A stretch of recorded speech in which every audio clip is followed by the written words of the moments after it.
Så nu bruger jeg lige en teknik, der hedder gua sha. Og gua, det betyder skrabe, og sha, det betyder varme, hvis man skal. Det er svært at oversætte, fordi kinesiske begreber dækker altid lidt hen over mere end vores sprog rækker. Men det kan jeg også bruge diagnostisk til lige at se, hvor det er, at energien ikke flyder frit. Der bliver der nemlig rødt.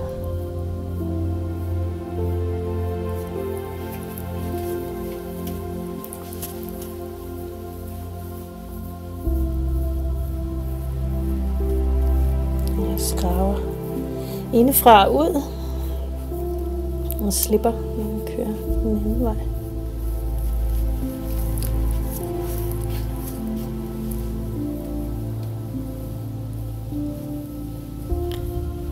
Så vi hjælper energien til at finde den rigtige vej igen.